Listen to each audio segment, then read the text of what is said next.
नमस्कार दोस्तों। कथित फैक्ट चेकर मोहम्मद जुबैर की इस ट्वीट को जरा ध्यान से देखिए। गृह मंत्री अमित शाह के एक पोस्ट का स्क्रीनशॉट लगाते हुए मोहम्मद जुबैर कल से कम दर्जनों जगह यही बात लिख चुके हैं। वे बुरी तरह से हताश और परेशान दिखाई दे रहे हैं। जुबैर इतने परेशान अंतिम बार शायद तब हुए थे जब उन्होंने पूर्व महिला बीजेपी प्रवक्ता नुपुर शर्मा की क्लिप काटकर लोगों को भड़काया था। मजे की बात यह है कि अकेली जुबैर परेशान नहीं है, बल्कि पूरा कांग्रेसी वामपंथी इकोसिस्टम बौखलाहट में दिखाई दे रहा है। सवाल है क्यों? गृह मंत्री अमित शाह ने घुसपैठ पर, मुस्लिमों की आबादी पर, हिंदुओं पर ऐसा क्या कह दिया जो कांग्रेसी इकोसिस्टम बौखला गया? सब कुछ विस्तार से समझते हैं। आप चैनल को सब्सक्राइब कर लें, बेल आइकन भी दबा दें। देखिए, गृह मंत्री अमित शाह दैनिक जागरण के एक कार्यक्रम को संबोधित कर रहे थे। अपने संबोधन के दौरान उन्होंने बताया कि कैसे आजादी के बाद देश में मुस्लिम जनसंख्या बढ़ती जा रही है। उन्होंने बताया कि इसके पीछे का बड़ा कारण अवैध घुसपैठ 1%, मुस्लिम 9.8%, 1971 में हिंदू 82.72%, मुस्लिम 11%, 1991 में हिंदू 81%, मुस्लिम 12.12%, 2001 में हिंदू 80.5%, मुस्लिम 13.4%, 2011 में हिंदू 79%, मुस्लिम 14.2% थे। इसके बाद गृह मंत्री वृद्धि दर की बात भी करते हैं और ये कहते हुए बताते हैं कि 2001 से 2011 के बीच हिंदू जनसंख्या वृद्धि दर 16.8% थी और मुस्लिम आबादी 24.6% की दर से बढ़ी। ध्यान से समझिए, गृह मंत्री ने जो तथ्य बोले यही तथ्य है कि हिंदुओं की जनसंख्या लगातार कम हो रही है, मुस्लिमों की बढ़ रही है। हिंदुओं की जनसंख्या वृद्धि दर कम है, मुसलमानों की ज्यादा है, वही उन्होंने बोला। लेकिन ट्वीट करते समय टेक्स्ट में शायद कुछ टाइपिंग मिस्टेक हो गया होगा, तो 24.6% वृद्धि दर की बजाय 24.6% जनसंख्या हो गई, ऐसा लिख गया। कथित फैक्ट चेकर मोहम्मद जुबैर प्रत्यक्ष तौर पर इसी पर विलाप कर रहे हैं। लेकिन इकोसिस्टम की बड़ी चिंता टाइपिंग मिस्टेक नहीं, बल्कि गृह मंत्री और भारत सरकार की वो नीति है जिसके तहत सरकार घुसपैठियों के खिलाफ कड़ा एक्शन ले रही है।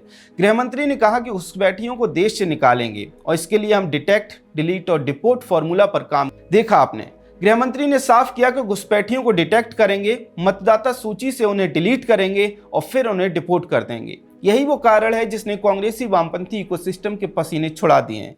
ध्यान से समझिए, पीएम मोदी ने लाल किले से कहा था कि अब घुसपैठियों के खिलाफ सरकार एक्शन लेगी, डेमोग्राफी को बदलने नहीं दिया जाएगा। गृह मंत्री ने और स्पष्ट शब्दों में कह दिया कि सरकार काम कर रही है। इससे इन पार्टियों का और इनके इकोसिस्टम का बौखलाना बनता भी है, क्योंकि अगर घुसपैठिए निकाल दिए जाएंगे तो इनका वोट बैंक खत्म हो जाएगा और मुस्लिम वोट बैंक नाराज भी हो जाएगा। दोस्तों, इस बात को याद रखिए कि कांग्रेस, जेएमएम, टीएमसी, आरजेडी जैसी पार्टियों ने वोट बैंक के लालच में घुसपैठियों को बढ़ावा दिया, घुसपैठियों का समर्थन किया। जिला और तहसील के स्तर पर इन दलों के छोटे नेता घुसपैठियों के कागज बनवाने में मदद करते हैं। राज्यों में सरकार बनने पर घुसपैठियों के खिलाफ कोई शिकायत नहीं की जाती। आजादी के बाद से लगातार ऐसा होता आया है। इससे देश में बड़ी संख्या में आज घुसपैठिए दिखाई देते हैं। हाल ही में बिहार चुनाव के कवरेज के दौरान हमारी टीम को एक बांग्लादेशी मिला जो कि वर्षों से बिहार में रह रहा है, सभी सरकारी योजनाओं का लाभ ले रहा है। हमारे सहयोगी प्रभात की इस रिपोर्ट को देखिए। नाम क्या हुआ दोस्त? अकमल। अकमल, कहाँ से दोस्त? उधर से बांग्लादेश से। बांग्लादेश से? बांग्लादेश से कब आए दोस्त? आया तो अभी सुबह सुबह।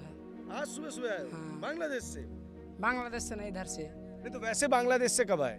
बांग्लादेश से तो आ गया 20 साल से 20 रहते साल हैं। से? इधर आओ दोस्त, तुम भी आ जाओ, इधर बात कर लो। 20 साल हो गया? हाँ, 20 साल हो तुम्हारी गया। उम्र कितनी है? हमारा उम्र 16। 16? तो तुम 20 16। 16 है?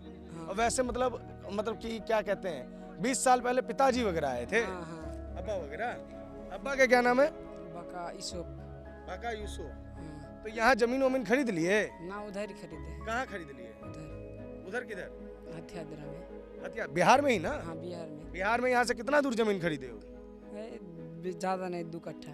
2 कट्ठा खरीद लिए? कितना दूर है यहाँ से, ये बोल रहा हूँ मैं। दूर कौन सी होगा, ज्यादा थोड़ी, यही सब होगा घुमा के। वहाँ के मतलब 1 किलोमीटर 2 किलोमीटर, कितना किलोमीटर दूर है तुम्हारे घर यहाँ से बाबू? 5 किलो होगा। 5 किलोमीटर। क्या काम करते हो, ये तुम्हारा काम है? बर्तन बेचते। अच्छा, बर्तन वगैरह बेचते हो? हाँ। कितना टका वगैरह कमा लेते हो? 500-600। 500-600 कमा लेते हो? अच्छा, बाबूजी का वोट कार्ड बन गया? वोट हाँ, बन गया तो। बाबूजी का वोट बन गया और तुम्हारा आधार कार्ड बन गया? हाँ, बन गया। अच्छा। घर में है। आधार कार्ड पे क्या पता लिखवाए हो? बिहार वाला? हाँ। बिहार वाला पता लिखवाए देखा आपने कि बांग्लादेशी न सिर्फ रह रहे हैं बल्कि सरकारी योजनाओं पर पल रहे हैं। सीमांचल में पिछले कुछ वर्षों में मुस्लिम आबादी बढ़ने के पीछे एक बड़ा कारण अवैध घुसपैठ भी बताया जाता है। याद रखिए, ये सब के सब एक तरफा उस पार्टी को वोट करते हैं जो कि बीजेपी को हरा सके और इन्हें डिपोर्ट होने से रोक सके।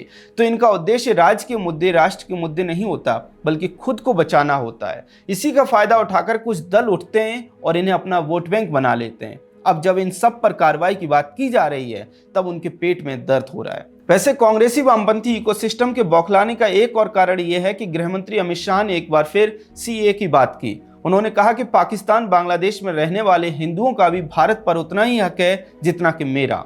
देखा आपने, गृहमंत्री ने कांग्रेसी इकोसिस्टम को दो तरफा चोट दी। पहली तो यह कि घुसपैठियों को किसी भी कीमत पर निकालेंगे और सरकार उसके लिए काम कर रही है, और दूसरी सीए का जिक्र करके। दोस्तों, घुसपैठियों के खिलाफ कार्रवाई हो रही है, लेकिन याद रखिए कि यही कांग्रेसी वामपंथी इकोसिस्टम बार बार घुसपैठियों को बचाने के लिए अदालत में जाकर खड़ा हो जाता है। एक बार फिर अगर ऐसा ही होता दिखाई दे तो चौंकिए मत। यह भी मत भूलिए कि कांग्रेस जब सरकार में थी तब एक बार मनमोहन सिंह ने घुसपैठ रोकने की बात कही थी, लेकिन उनकी सरकार ने कोई कार्रवाई नहीं की। इसके अलावा पश्चिम बंगाल की अगर बात करें तो वहां जब लेफ्ट की सरकार थी और ममता बनर्जी विपक्ष में थी तब ममता बनर्जी ने भी घुसपैठ का विरोध किया था और वो घुसपैठ का विरोध करती थी। लेकिन अब दोनों ही दलों के स्टैंड में बड़ा बदलाव दिखाई दे रहा है, जबकि बीजेपी का शुरू से यही मत रहा है कि घुसपैठियों को देश से बाहर निकालना चाहिए। सवाल उठता है कि कांग्रेस और टीएमसी ने अपना मत बदल क्यों लिया? मुस्लिम वोट बैंक नाराज हो जाएगा इसलिए, या फिर घुसपैठियों का वोट बैंक इतना बड़ा हो गया है